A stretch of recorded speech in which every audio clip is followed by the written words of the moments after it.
Hi, this is Victoria Hargis, and today I want to talk about power.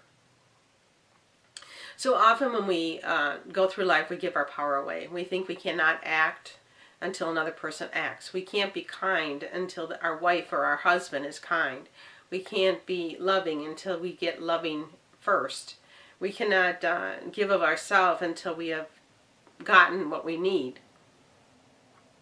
And I maintain that those all come from wounds from our childhood, that we didn't feel complete within ourselves. We were made to, or the only way I'm going to say this is we were made to feel less than we were born to be.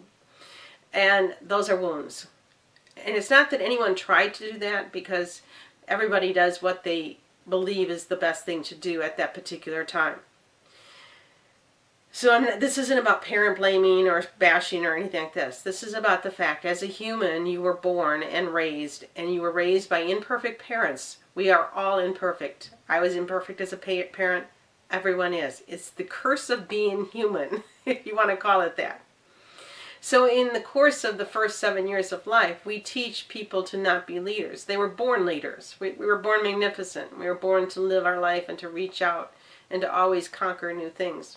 If we didn't, we would never learn to walk. We would just sit there and be fed all the time. But our imperative, or our directive from the time we're born, is to reach out and to grow and become different and become more and learn new skills and new techniques and all that kind of stuff. So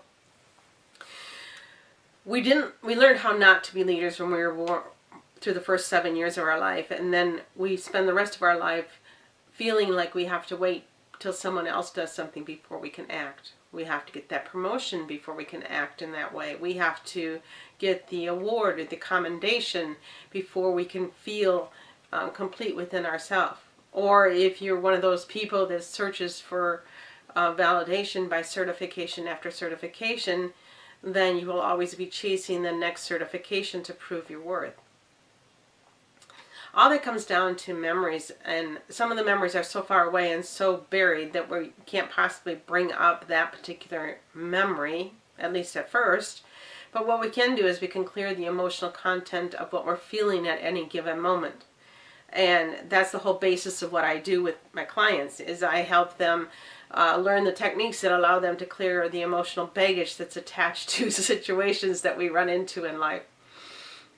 For a really great example is anger. You know, the last time you got angry at someone, or any time that you got angry at someone, you didn't get really angry at them for what happened in that particular situation. You got angry at them for what wound that got triggered from way back, got triggered in that situation. Something in that situation reminded you on a subconscious level of an event that took place, usually within the first 7 years of your life. Sometimes later, depending on how traumatic the memories are, but usually the first 7 years of life. So the only way really to heal them, and heal's not really the right way, the only way to resolve the unresolved emotion regarding the memories is to actually go in and rewrite the neural pathways, so you no longer feel the negative emotion that's attached to that memory. And once the negative emotion is gone, then you're no longer being controlled by it. You're no longer being manipulated by your subconscious into acting in a specific way. That's all for today. I'll meet with you again tomorrow. Take care. Have a great day. And see you tomorrow.